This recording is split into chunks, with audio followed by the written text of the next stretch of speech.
Welcome to my channel. If you're enjoying this type of stories, please consider subscribing. I have added rain sounds because I know a lot of people like to listen to horror stories for sleeping. Anyway, enjoy.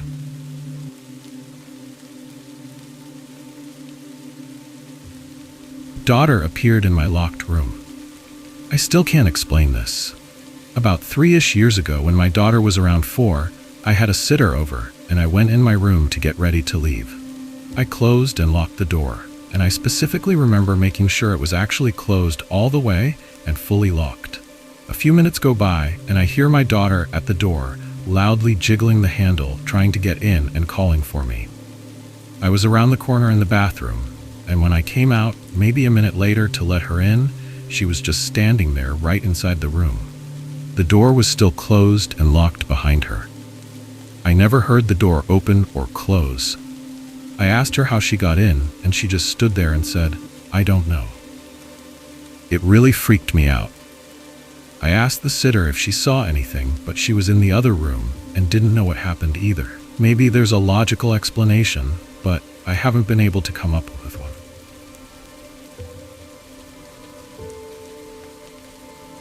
Two new trees. Not sure if this qualifies as a glitch, but it's tickling my brain. I live in a small town in the mountains, and over the summer I was driving down to the big city where we do all our shopping and errands that we can't do in town. I've made this drive roughly twice a month for 5 years, but this time I noticed an unusual pine tree right by the road. I was struck by how perfect it was, straight and symmetrical. It stood out from the other trees. I thought maybe they put in one of those fake tree phone towers, but it was real. Something about it just held my attention. Fast forward to fall. I'm driving to work, and I notice another of these unusual trees in the distance, perfectly framed by the horizon right at the crest of the hill. Again, perfectly straight, almost symmetrical, but so eye-catching. I'm in disbelief that I've never noticed either of these trees before on routes that I take on a daily and monthly basis. Since then, I've been keeping an eye out for more unusual trees. But while I've seen trees that are as straight and symmetrical, or well-placed and catching the sun just right, none of them have the same arresting quality that the first two have. Has anyone else noticed a new object in a familiar place that just couldn't be new? Did it have an unusual feel to it?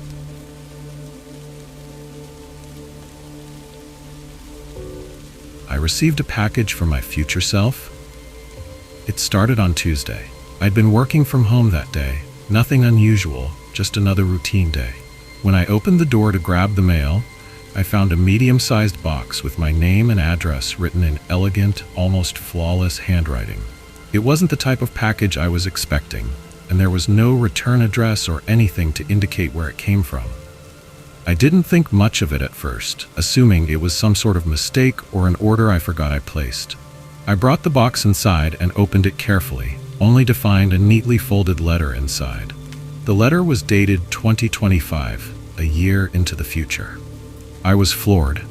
I thought it was a prank at first, but the contents of the letter left me stunned. It was a message written by myself, or at least, that's what it claimed to be. It went into detail about some of the most private thoughts I'd been dealing with, things I hadn't shared with anyone.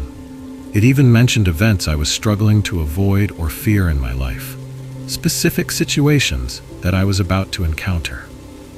The letter gave me instructions on what to do to avoid a big mistake, things I should watch out for, and which person I should reach out to for help. Someone I hadn't talked to in years. At the end of the letter, it said, "Do not ignore this. Trust yourself. You'll know when the time comes. I've seen it." But the strangest part, there was an object in the box, a small, simple keychain. At first, I didn't think much of it. It was a trinket that seemed so insignificant, but when I looked closer, I realized it was something I had lost years ago, a gift from a close friend who passed away. I couldn't explain how it was in that box or what any of this meant. The more I thought about it, the more I realized there was no way this was a coincidence. I followed the letter's instructions cautiously, reconnecting with people, making decisions I didn't think were possible. Some things have fallen into place, but it still feels like I'm waiting for something big to happen. I don't know who sent the package. Was it really from my future self? Or was it some elaborate prank? Either way, the whole experience has made me believe in the possibility of things I can't explain.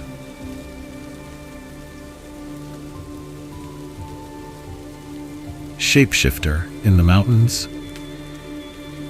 Me and my boyfriend were in the mountains in Poland. The way you get into the mountains is horse-drawn carriages. So we were in the area where everyone was waiting for the carriages to come and pick us up to take us back. I was on the edges of the woods looking for bugs. Everyone else was waiting on the road. There was a decent amount of people there, so multiple carriages were needed. I noticed an older lady go into the woods. I specifically noticed this because no one else was venturing into the woods. Everyone else was patiently waiting on the road or staying at the edge of the woods. And it was even weirder because she was going in alone. I was on the edge of the woods near where she went in. Then my boyfriend said he heard a hissing sound coming from the woods. I joked, maybe it was that lady that went into the woods. As soon as I said that, the person came out of the woods. My boyfriend looked perplexed and said, "You mean the man?" The person looked exactly the same, wore the same jacket, had the same build, except this time the hair was shorter and the face was obviously male. I said, "That's weird. I could have swore that he was a lady when he went in. I remember them having a woman's haircut and being a woman. But I assumed I was just crazy." Then my boyfriend said, "Yeah, I saw a lady go in too. I'm really confused. They're even wearing the same jacket." We kept watch to make sure two people didn't go into the woods, and we mixed them up. But no one else came out of the woods. The carriage came and the man got on it, all alone. There were too many people, so we had to wait longer for the next carriage. And still, no lady came out of the woods. I would have assumed I was seeing things, but my boyfriend clearly saw it too.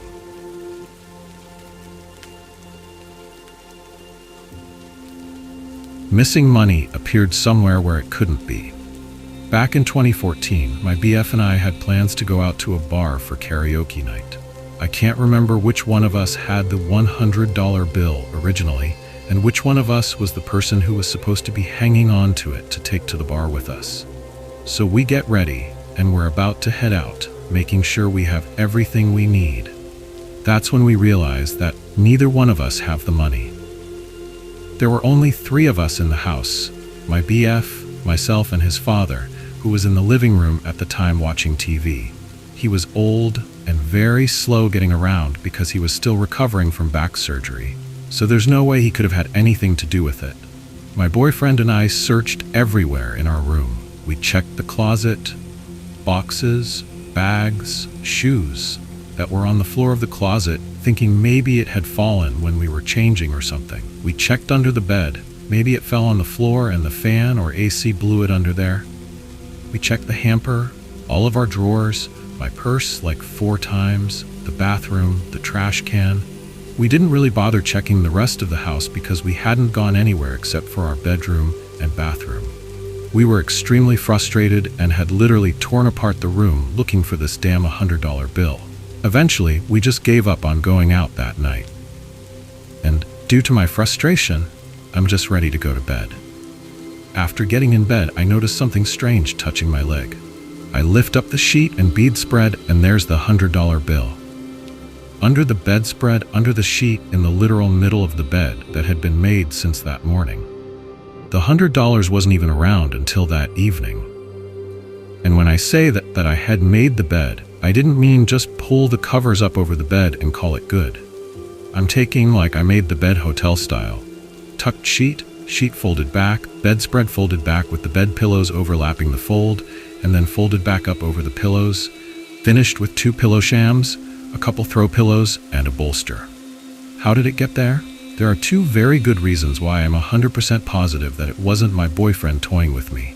1, he was just as angry as I was, if not more. He's the one that's a singer-musician, he really wanted to go out.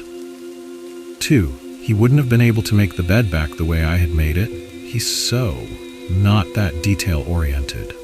If he would have placed it there, it would have been noticeable. Messed up blanket or disheveled pillows. Or if he went in from the side, there's no way he would have remembered to tuck the sheet back in. In fact, he don't even like that. I tucked the sheet, so he certainly wouldn't have done it. It was just bizarre. I still think about that today.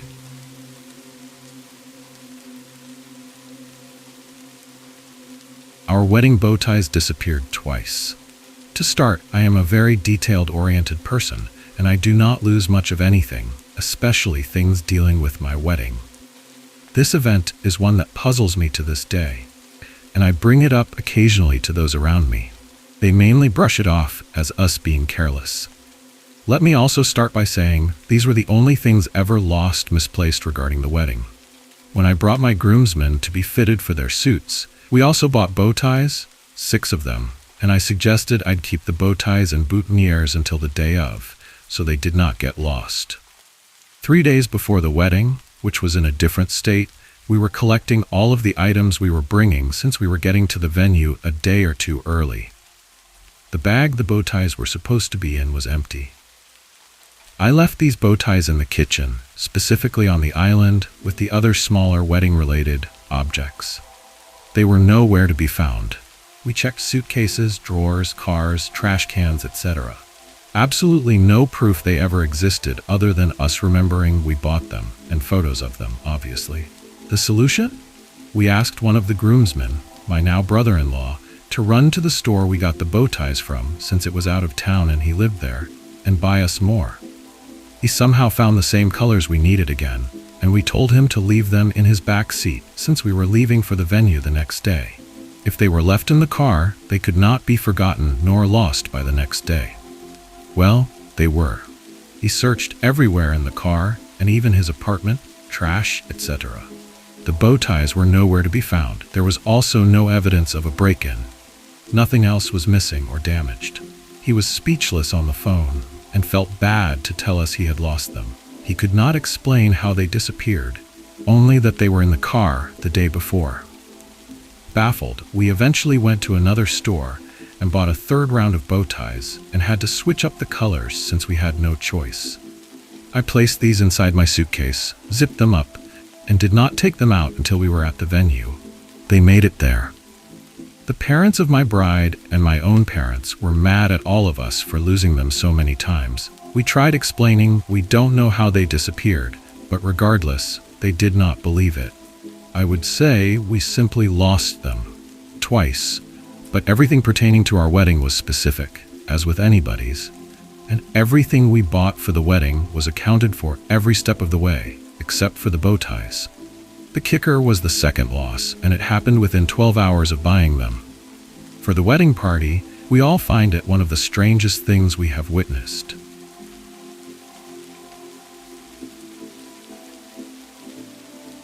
Disappearing dog. I'm sitting in the living room of my small condo with my little dog Dave. Dave is a 20-pound red mutt, Min Pin Chihuahua Terrier mix, if I had to guess. The oven timer goes off and Dave follows me into the kitchen to take out some food and let it cool. He loves the smell, so he lingers and does not follow me back into the living room. I hear his little paw nails clicking around on the wood floor, probably trying to get a better sniff for a little while.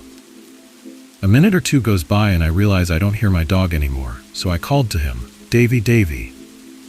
No response, which, admittedly, this is not 100% uncommon, so I get up. Much to my surprise, he is not, in fact, in the kitchen, sniffing the oven treats. He is also not in the dining area or by the front door. There's literally nowhere else he can be. I have a baby gate blocking the kitchen and living room hall from the bathroom and bedroom area. I have no furniture that does not rest on the ground, but I move the couches away from the wall just in case to take a peek. He can't fit behind my bookcases or entertainment center. I check anyways. There's nowhere else for him to be. Davy. Silence. My heart starts beating quickly and I spin around in wonder in the middle of the dining area. Is this it? I say out loud. Is it happening? Silence. I try to calm myself. I want my dog back. Then I stare at the frosted glass of the closed pantry door in the hallway. The light is off inside, as it should be, and the door is tightly closed and latched.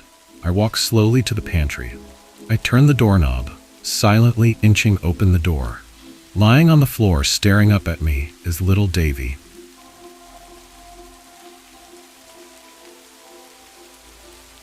An old letter mysteriously appears. For context, My mom passed away a couple years ago, and she adored jewelry, and she had a lot of it. Some costumes, some sterling, some vintage, some heirlooms, and a few expensive pieces. We weren't wealthy or anything, but it's something she loved and collected, and everyone always got her jewelry as gifts. She adored cheap and expensive jewelry all the same. It was left to me in her will under the instruction I share it with my sister-in-laws. A few days ago, it was 2 years to the day that my mom passed away. I decided I'd actually go through all her jewelry and sort it into 3, me and my 2 sills. It's taken me ages because it just has made me cry every time I looked at it, and it's been sat in a chest in my attic. I've gone into my attic and looked through it a lot in the last 2 years. I know every single piece in there. I've been looking through this treasure all my life and know every single piece since I was a child. It was always fun hunting in my mom's treasure. One item of them being a pair of handmade silver earrings my auntie, my mom's little sister, who was actually her soulmate best friend, and who is actually a jeweler, got for her a couple of months before she died on a trip to York we all took together. Me and my sills agreed, along with a few other things, that we would gift these earrings back to my auntie. They're in a nice black box, which inside a gift bag with the jeweler's logo on. I've looked at them so many times in the past 2 years. Here's the glitch.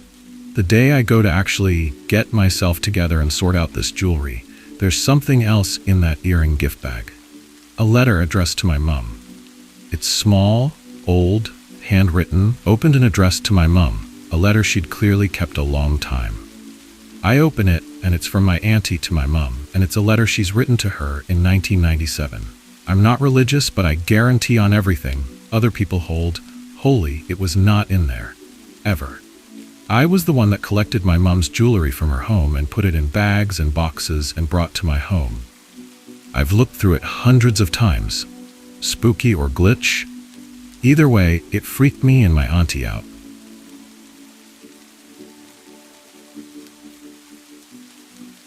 Strange event from my past, thought I saw myself die. So around 3.5 years ago, I was hiking on the Isle of Skye, close to the summit of the epic Munro Blang. I was using walking sticks, and the hike was getting crazy. Wind was picking up, and I had a hairy ascent up an area of scree, and then had about 0.5 mile until the peak. This last section was effectively bouldering over these huge, and I mean huge, rocks. It was too difficult to traverse with my walking sticks, so as I got to this ledge of a large boulder, I placed my sticks down at a spot where I thought it would be easy to grab on the way back down. So then I started pulling myself up this ledge, like doing a chin-up, and then eventually getting myself up onto. Just as I was getting to my feet, I heard a simply horrifying sound of grinding boulders from above. I'm getting goosebumps writing this. And it was clear that I had somehow disturbed the rock formation and boulders were about to fall down from above. I have no idea what happened really from then. It was like I went out of my own body, and next thing I know, I was standing to the left of the rock formation on some grass, which I didn't know was there before. And I watched as these massive boulders slid down and crushed the place where I had left my walking sticks.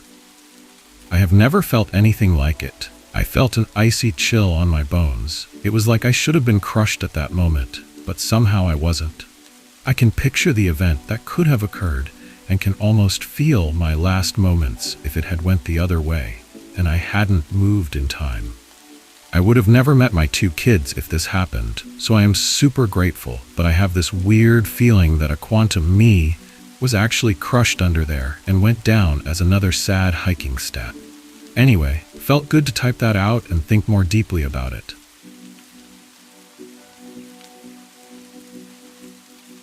The unexplainable glasses. My partner likes to wear blue light glasses in the evening to prepare for sleep. On a whim one night, we decided to go out when she had already been wearing them. She was standing in front of me in the living room, but in an area to the right of our couch where we don't have any furniture or even a rug. She had put her tote bag on and took the glasses off and slipped them into the bag. I saw them go in, and she was certain she had dropped them in as well. We went to leave, the door being maybe 3 feet from where we had just been standing, and she stopped to double-check she had something in the bag. While rummaging around in it, she decided to just dump it out on the ground. We realized immediately that she had whatever thing she was looking for, but not the glasses. They were nowhere in the general vicinity, and they should have been visible in the area where she dropped them in, and also where the bag was dumped, which was almost the exact same spot. They were nowhere to be found. She had other pairs, but this specific one was tortoiseshell pattern, so we knew the others ones were not the missing pair. Flash forward months later. We decide to go through our shoe rack that sits by our front door. When I pick it up, none other than the tortoiseshell glasses are sitting on the carpet, but behind where the shoes had been. It couldn't have landed behind them in any conceivable way, nor could they have fallen back there either when they were dropped into the bag or when the bag was dumped onto the floor in a tidy pile. This isn't the only odd object movement in this apartment that's happened to us.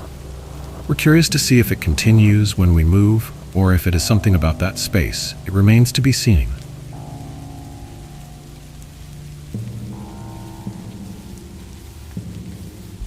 The Four of Hearts incident. My story is about two brand new, unopened decks of playing cards. Deck number 1 and deck number 2. And they are identical in the sense that the same casino logo are on the card covers. Both decks were boxed and wrapped individually in brand new shrink wrap plastic, had been in my drawer for many months. One Friday night, we were going to a friend's to play poker and needed a deck, so I grabbed one of the brand new decks, deck number 1, to use/play. I left the other identical new deck with wrapping in the drawer. We realized partway through the night that one card was missing from the 52 deck. Very strange, considering it was a brand new deck we had just unwrapped that night. We searched all over the playing table area and in between chairs in case it was accidentally misplaced or dropped by us while playing, but could not find the missing card. We stopped the game entirely to determine that the missing card was the Four of Hearts. At this point, I put my incomplete 51 card deck in my pocket and we continued the poker night with another friend's deck of cards. Later that evening on my way home, in my car ride, I pull out the deck from my pocket, and now the Four of Hearts is back in the deck. I held the Four of Hearts card in my hand in the car. The card had reappeared. My friends and I had a chuckle, but we all commented how weird and spooky that already was. If this story ends here, then it's really no big deal, right? I get home, sheepishly chalk up the strange evening to my friends and I being incompetent folks who can't find a simple card in front of our eyes. I laugh at myself, shuffle the deck, and put the deck number 1, back into its light cardboard box, and I throw the deck of cards back into my drawer and go to sleep. At this point, it was back to a complete 52 card deck. I wake up the next morning and the incident was still bugging me a bit, so I open the drawer and pull out the deck number 1, and I count 51 cards. One card was missing. I count again, 51 cards. At this point, I flip over the cards to try to find the Four of Hearts. It was missing. At this point, I had this feeling in my gut that I've never felt before. A sense of disbelief mixed with a sinking WTF bewilderment. I calmly put the deck down, and to this day, I'm not sure what compelled me to do what I did next. But I picked up the second brand new, unopened deck of cards, deck number 2, in the same drawer that still had new shrink wrap protecting it. I slowly unwrap and open this new second deck. I flip it over to see all the cards, and in a new pristine deck of cards, all cards are in order as we know. On top was of course Ace of Spades, then King of Spades, Queen of Spades, etc. I proceeded to slowly thumb through this second new deck that I just literally opened myself and unwrapped the shrink wrap from. As I got to the hearts section, the cards jumped from 5 of hearts to 3 of hearts. One card was missing, the 4 of hearts. I was numb at this point, and for the first time I asked myself out loud if I was dreaming this, but it doesn't end here. I proceeded to thumb through the rest of this second new deck face up, and at the end of the deck, the last card in a brand new deck of cards was a 4 of hearts. Out of order from the rest of the new deck, which was in perfect order, except for this one card. That was 20 years ago, and to this day, my friends and I still can't explain what happened that night, day. If anyone has any similar stories or has any hypothesis, please feel free to comment.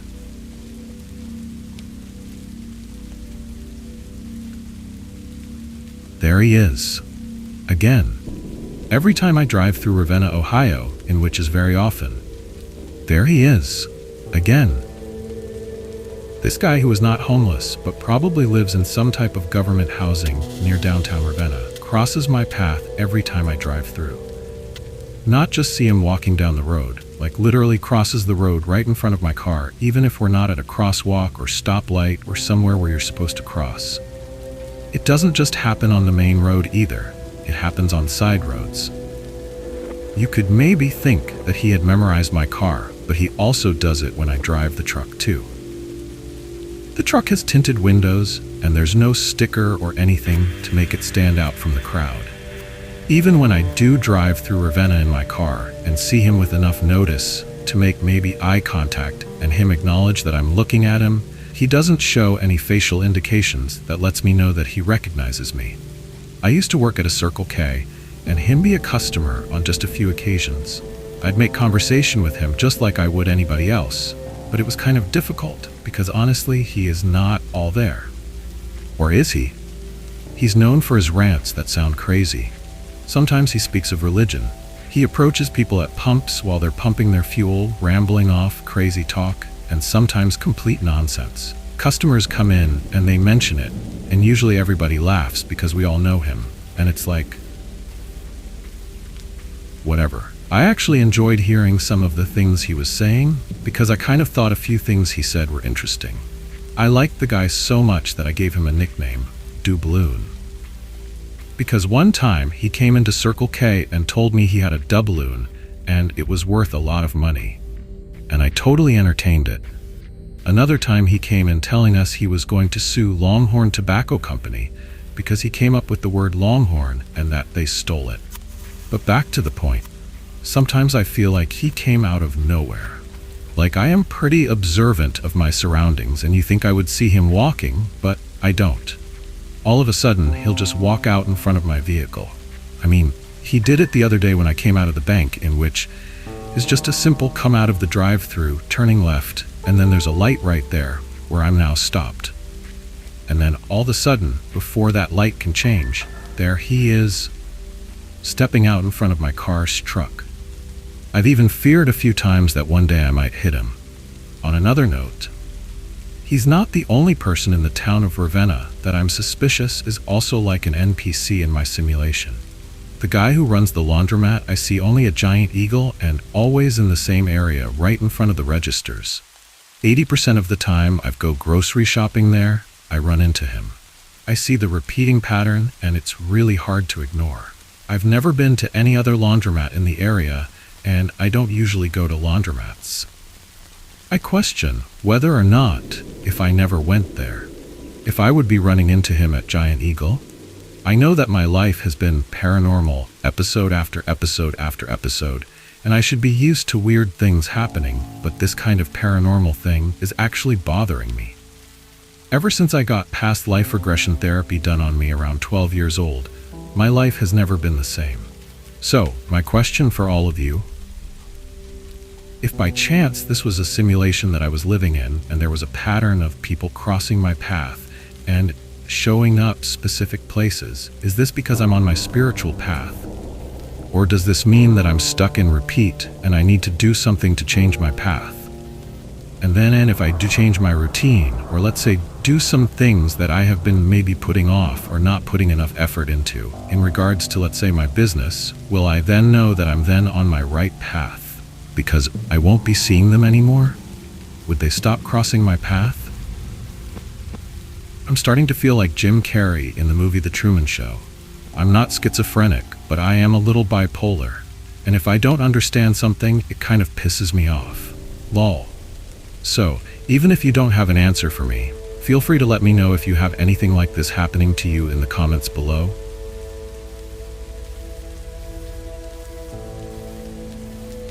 Looped myself. Many years ago, I was attending a training seminar for a new job at the Washingtonian, a large motel conference center fronting I-270 in Gaithersburg, MD, just outside DC. When I arrived, the parking lot was almost full, so I had to park out near the freeway. As I was getting out of my rental car, I glanced at the freeway, and my gaze was immediately locked on an approaching car. It was a silver Porsche 914, and I watched it intently until it disappeared in the distance. I distinctly remember being puzzled as to why I had been so focused on that car. I liked the model well enough, but it wasn't a Ferrari or some other exotic. My attention was a bit unusual, but nothing really special, and I shrugged it off and went about my business. The experience, however, was notable enough that I became more aware of the 914, and eventually bought one.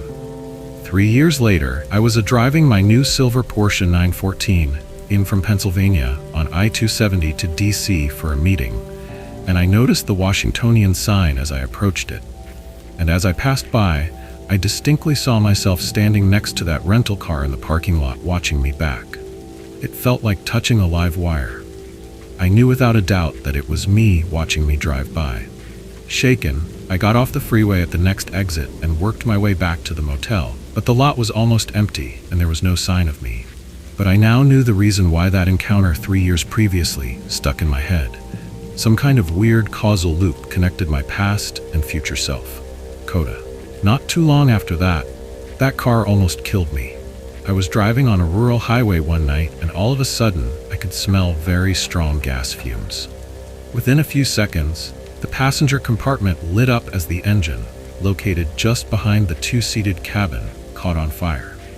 I bailed out at about 40 miles per hour and watched the fuel tank explode and the magnesium wheels and transmission case catch on fire. It was quite the show. A couple of weeks later, I got a recall notice from Porsche. It seems the fuel injector lines were in danger of cracking and dumping raw gas all over a very hot engine. I used the insurance settlement to buy a new one.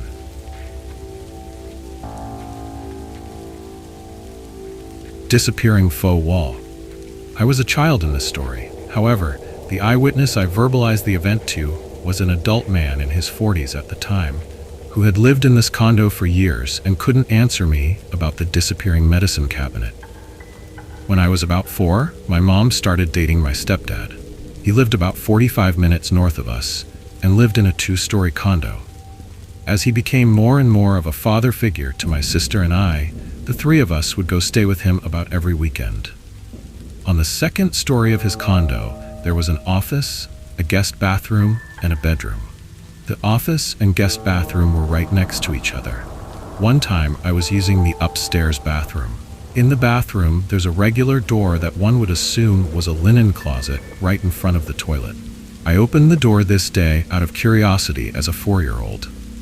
It opened up to be an oversized medicine cabinet that was short in depth and had many shelves even shorter in depth with just over-the-counter medicine on them. I didn't think anything of it, other than it being a really big space just for medicine.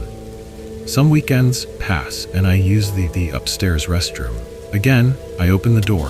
Why I opened it again, I'm unsure. I could have been finding a Tums or something adjacent. But I opened it, and the medicine shelving and everything about the medicine closet was no longer there. Instead, it opened up to the office. I was able to walk through it and into the office. I stood there absolutely perplexed. I was confounded. I closed the door and went into the office, which I had never been in until this point, via the hallway, and walked up to the door from the office side, opened it, and could walk into the bathroom. I had no idea what to make of this at 4 years old. In little kid nature, I made my stepdad come take a look one day after telling him what I'd saw. He came up, I opened the door in the bathroom, and showed him how it was the office. Then, later, I brought him up to show him that it could have changed into the medicine cabinet. It hadn't changed and still went through to the office, but he acted kind of surprised in general after hearing what I'd told him. Like he didn't know what to make of it. Every time I'd use the bathroom after that, I'd open the door to see what would be there, the office or the medicine cabinet. It would be different every X amount of times, with no reoccurring pattern to determine when the door would open to what. As I got older, I had forgotten about it until remembering it one day and told my sister, who is 2.5 years older than me. She told me she had experienced the same, and to that day, could never figure it out. As an adult, I've theorized that it's possible the medicine cabinet could have been on a wheelie shelving system that could roll sideways into a faux wall between the office and bathroom.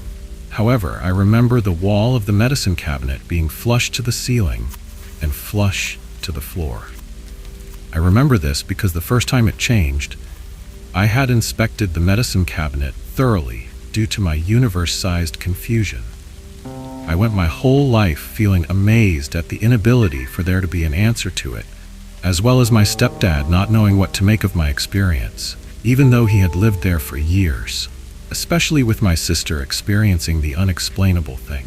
However, as an adult, I'm able to counter that there's a good possibility of the wheelie system. The little kid inside me appreciates the curious joy of the whole ordeal.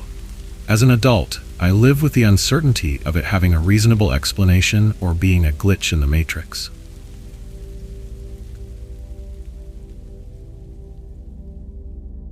Building assembled in mere hours? Days ago, my mom and I were driving to get some groceries. This was around 11 a.m., no later than 11:30. We passed by a gas station that had been flattened for months and under construction for a little while. The entire property looked like a hurricane hit it in October, as confirmed by Google Earth even now, and construction was at a standstill for months. On this day, when we passed around 11 a.m., I made the comment to my mom that it's crazy how they've been working on the station for months, but it's still just nothing. I made it a point to note to her that there was a single man there surveying, but nothing constructed as of yet. Fast forward, it's now 3:03 p.m. the same day. We're driving the same route back past this gas station to go to my sister's house 45 minutes away. There is now a completely assembled car wash frame standing, complete with freshly wet cement still visible. I knew that building was absolutely not there 3 hours ago and became alarmed immediately. I began shouting at my mom that that building was not there hours ago, and she told me to shut up, that she sees it too, and she knows. In a manner that wasn't angry, almost a calming yet scared response, trying to reassure me that something isn't right. Anyone who knows me knows that my mom and I do not agree on anything, ever.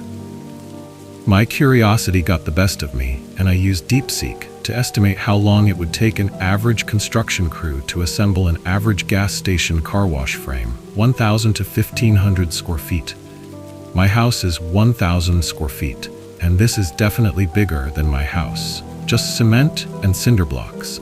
This car wash specifically was a cinder blocks, cement, and I'm guessing rebar as well, maybe not. 80 hours with a 6-person crew, scaled to 25 workers. 24 hours estimated. I then asked if it was even possible to assemble in 3 hours. Yes, but we'd have to have perfect conditions, have 100% human efficiency, ignore safety, ignore any and all curing time, ignore the laws of physics, ignore building code, etc. Theoretically possible, not practically possible, and definitely not something that a business would do. Had this car wash been there in the morning, the man who was surveying the site would have been obstructed from my view when I made the comment about there being no progress on the site. But I had no problem seeing him from at least 100 feet away. The nail in the coffin? As I said earlier, this gas station has been closed for months. It was a pile of rubble when Google Earth came to town in October. In the most recent Google review, 2 months ago, for the gas station, the reviewer said that they had a good experience since the gas station reopened after being closed for a while. That gas station was not open 2 months ago. It wasn't even open 4 months ago. But supposedly he went there after it was closed for a while. I have lived in the same town my entire life, and this gas station has only been under construction as of recently. It's not possible that the reviewer was referring to it being closed for construction previously, because it had not been closed other than outside normal business hours at all in recent history. I can remember being in middle school 15 years ago and it always looking the same.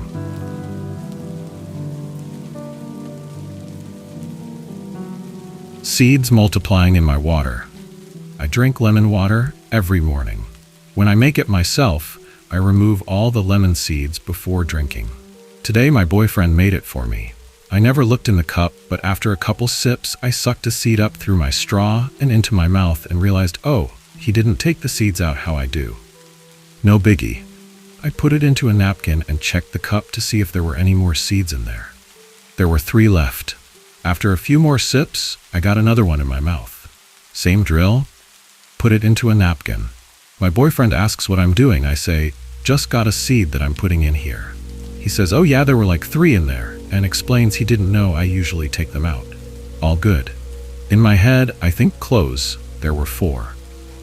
He leaves the room. I then looked in the cup to see where the remaining 2 seeds were, so I could put my straw on the other side of the cup. Still 2 in there, just as there should be. I sip it for a few minutes. My boyfriend comes back into the room and talks with me for a bit, so I set the cup down. When I pick it back up, I look inside it again because I want to put the straw where the seeds are not, and there are now 7 large lemon seeds in the cup. How? This water was very clear in color, so it's not like I was only able to see them once the water level was low. I could see through the water to the bottom of the cup the entire time. This was a light-colored mug as well.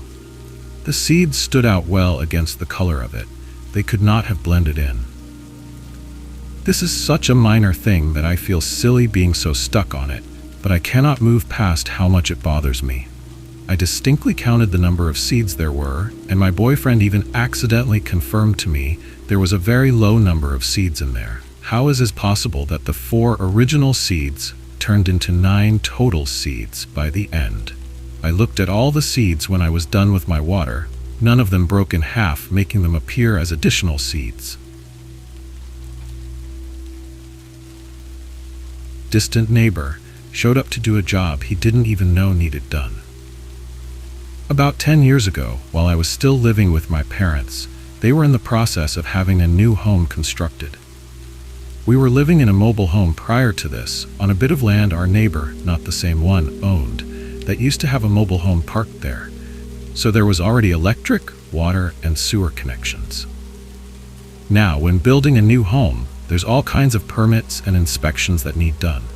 One of them was the old septic system, and it was apparent it wasn't up to modern standards and needed replaced. My dad ordered a new septic tank and would be calling said distant neighbor in a couple days to have the hole dug, as he owned a bunch of construction equipment. I'll call him George.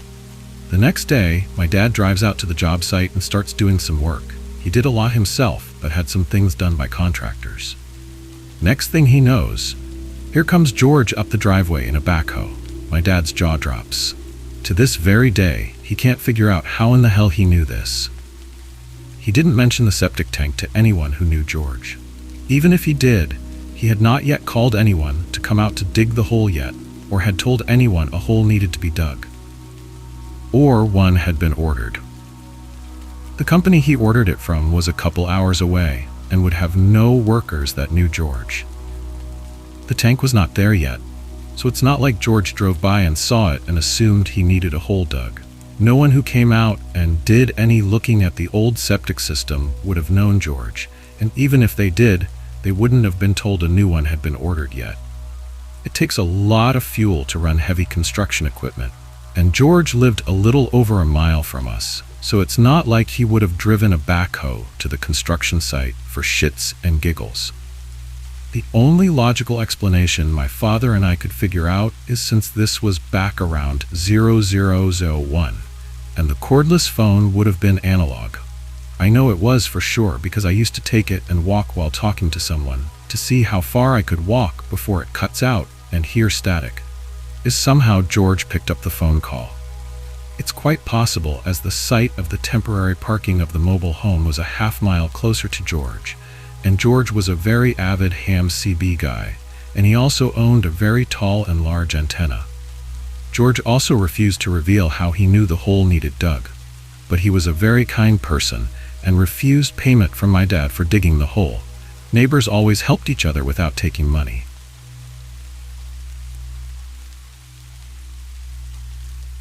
I hit a dog that spawned out of thin air. Before you read, a dog spawned out of thin air, 75 feet in front of my car, tanked an impact at 40 mph that damaged my car, and ran away.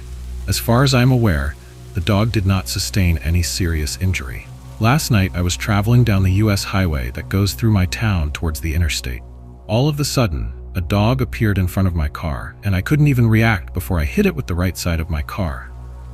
I pulled into a gas station on the right, about 200 feet down, and found a plastic panel punched in and the bumper cracked. I ran down to where I'd hit the dog and found it running away, not even limping or showing any signs of distress, into the Christian high school's parking lot, where it somehow got through the gate and ran into the school grounds.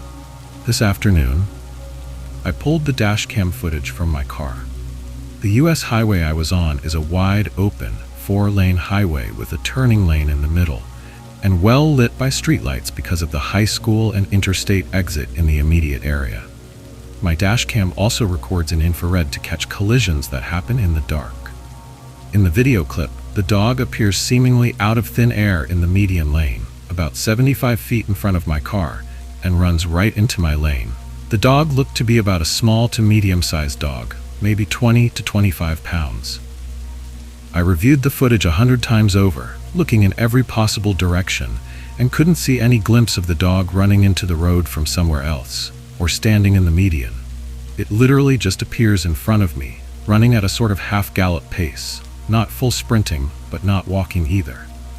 I hit the dog going approximately 43 miles per hour, and it somehow kept running as if I went right through it.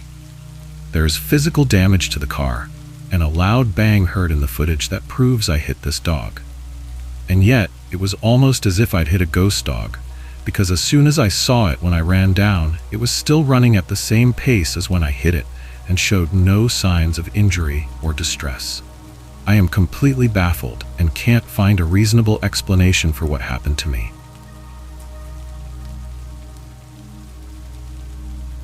The vanishing key. Hey y'all. I finally got a story to post here after lurking for a while. So, I work for a company that test drives cars, and although I legally can't tell you what I was driving at the time, I can say that it uses a key card instead of an actual key to lock, unlock, and drive the vehicle. About a month ago, I'm finishing up my paperwork after getting back into the lot at the end of my shift. After I've checked to make sure I've finished everything, I grab my paperwork, the key, and my personal belongings. For context, I was wearing a thin gray coat zipped up and then a proper winter coat over top that was unzipped. I always keep my personal keys and wallet in the left pocket of the winter coat and my phone in my right pocket. As a result, work keys go into the left pocket. This night, I got out of the car, made sure it was charging, and then locked it. I then fumbled putting it into my pocket, but picked it up off of the snow and shook it a bit to get some snow off and just shoved it into my right pocket. I left my hand in there because it was a bitterly cold night, well below 0 degrees Fahrenheit, and made the short walk to the building. I get inside, finish the last of my paperwork, and walk over to one of my bosses, who was sitting on a chair underneath the key rack. He begins checking over my paperwork, and I take the car key out of my pocket and hang it up. I distinctly remember doing this and the way the melting snow shifted in the protective plastic case as I hung it up. My bosses finishes checking my paperwork, tells me I'm all good, and I put the papers onto the paper tray, finish my time card, put that and my clipboard away, and grab my stuff and leave, making sure to glance at the key rack to double check that I had put the key away. And it was there. I get back to my dorm and do my usual after-work routine of feeding the cat, putting my keys and wallet on the bedside table, hanging up my winter coat on a rack on the closet, hanging the other coat up on one of the posts at the foot of my bed, plugging in my phone, and unpacking my small personal bag. I then head into my shared bathroom to use it and take a shower, but I get a call just before heading into the shower. I grab my phone and see it's from my boss, who asks if I hung up the key, and I tell him the truth. Yes, I did. He tells me it's not there. I rifle through my winter coat pockets real quick, but find no key, and I tell him that. He sounds super confused and says that he'll keep looking back at base and for me to keep looking around my dorm. After my shower, I find that I have gotten a text from my other boss saying that she has been informed that I have lost a key and that I need to find it before my next work shift. I quickly type back that I hung it up and 100% do not have it. Still, I rifle through the pockets of both my jackets. I check my pants pocket, my bag, do a quick sweep of my small dorm room, and find absolutely no key. It's around 4 a.m. at this point, so I head to bed. I wake up around 1 or 2 p.m. to another text from my boss saying that I in fact did not hang up the key and that I need to find it. Cue more pocket searches, bag searches, clothes searches, and once again no key. I check the parking lot as I'm walking to my car for my shift and check my car, but find nothing. At work, myself and the shift lead both swept the driver's room and the parking lot both before and after everyone else left in their cars, and got the manufacturers to unlock the car for them, and checked there, despite the fact that you can't lock the car from the outside without a key. I was assigned that same car, and left after 2 hours since I couldn't drive that night. The next day, my dad visited me at my dorm and helped search my dorm and my car, but again, no key. I worked again that night and was assigned a different car. The key for the other one had not been found. It's been a month, and I have used those coats in the pockets multiple times. The clothes I wore have been washed and reworn, my bag has been cleaned out, and the driver's room at work is used daily, and multiple people have been searching for that damn key. I know I hung up that key that night. I know that at least one of my bosses believes me on that point. I haven't been punished, thankfully. Occasionally, someone will ask me if the key has turned up, and all I can do is shrug my shoulders and say that no, I haven't found it. The vehicle was down for a week until a new key arrived from the manufacturer. To this day, I have no idea what happened to that thing. Another key to a different car, but the same make and model, also disappeared under mysterious circumstances a week ago, and the bosses are starting to get a bit worried. It waits to be seen if another key will dematerialize into the ether or not. But my coworkers and I are joking that they got taken by the fairies. Also, you need a passcode to get into the building, and all doors chime when they are opened. The front door is right next to the office that my boss would have been in if someone came inside. The back door opens into a parking lot surrounded by a barbed wire fence with a sliding gate that also requires a passcode and beeps when opened and closed. Plus a window from the office looks out onto the area where a vehicle or person would be to type in the passcode. All of this to say, the keys being stolen are basically impossible. A coworker would also have no reason to steal a key except out of spite. But also, I was the last one out that night. Nobody else came in or out the night it vanished. The boss that was there that night is the one who believes that I hung it up, also. We are all so confused, and I'm just glad that I didn't get into trouble. This will probably get filed into my mind as a life is strange thing and just become something that I randomly think about and just shrug my shoulders at. But still, where in the hell did those keys go? How my cat adopted me as her mom, and the strange events that happened that day. Long-time lurker of this sub, first time posting here. Please forgive me in advance for any grammatical language mistakes, since English is not my first language. Hello all, I am a philosopher teacher. I live in Mexico City. I am half Mexican, half Italian. This will be relevant to the story I am going to tell you. I don't drink alcohol or use drugs. No history of mental illness. Back in 2017, I lived in the same house I live now. I lived alone and happy with my books and my 2 cats, a tuxie cat named Gordita and Ronnie, a big Siamese kitty. One particular and sunny April morning, I was at work, but I left early because there was a workers' strike at the university where I teach. Some colleagues offered me to go for a coffee to discuss the conflict that was happening that day, but I refused. And the reason why I refused was that I felt a very strange and urgent need to go back home. I feel this intuition, this force that was leading me or pushing me to go back home. Now, I returned home feeling uneasy, since I only had 2 or 3 times this feeling in my life, this intuition, this strong gut feeling. I felt almost scared of how powerful and unexplainable was that urgent feeling of coming back home.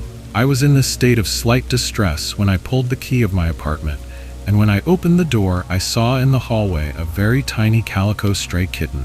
A very small kitten. She had a swollen ear and looked malnourished. At that moment, I approached her immediately and I told her, "Hey, sweetie, who are you? Are you hurt?" Then in the blink of an eye, she ran into me, and since the door of the apartment was already opened, she literally stormed into my apartment. She ran into the living room, and here's the part that left me totally confused and in shock. I followed her into the living room. She stopped for a moment, locked eyes with me, and in my mind I literally heard a voice, a message. I can't fully describe what it was, but it was in something that was both in broken Spanish and broken Italian, my two native languages, that could be translated as, "This my house, you my mom." I felt that I was going crazy. I felt that my stomach sank. Then seconds after this happened, the kitty so casually went into the window of the living room, and she sat there ready to take a nap under the sun. Like she already knew that this was going to be her favorite place. My two other cats came to see what was happening, and they looked at her with this huge WTF cat look in their faces. Gordita looked at her curiously, and Ronnie was also totally confused. Now, I was still in shock about the words, or voice that I listened in my head. I had to sit down for a moment since I recognized my own inner voice, the voice of my inner monologue. And this was different, as crazy as it sounds. Yes, it was the kitty talking telepathically to me. Well, when I calmed myself down, 2 hours later I went to buy kitten food and a new cat bed. I ran into one neighbor and I told her what happened. My neighbor told me that she saw the kitten since the early morning and was smelling and trying to get into my door. That was 8 years ago, and indeed I become her mom. Her name is Padokia, and I love her with all my heart, and she and I have a very strong connection. She follows me everywhere. We are so very close to each other. I haven't heard her voice again, but I feel that I can communicate with her beyond words. I feel also that she astral projects her into my dreams. What would have happened if I didn't come back home early that day? Did I feel her presence in advance? Did something similar happen with your fur babies? Found an extra sock. So I did my laundry the other day. I noticed one of my Oscar the Grouch socks were missing. My daughter had started another load as I was folding mine, so I told her if she found the lost sock where the lone sock was so she could put it with it. Well, a couple mornings later, I reached into my sock drawer and pulled out a mated pair of the Oscar the Grouch socks. I was happy she found it. Then I went over to my nightstand and there still laid the lone Oscar the Grouch sock. I now have 3 identical socks. And I know for a fact I only, however, had 1 pair of these particular socks. That's it for today. Don't forget to like and subscribe.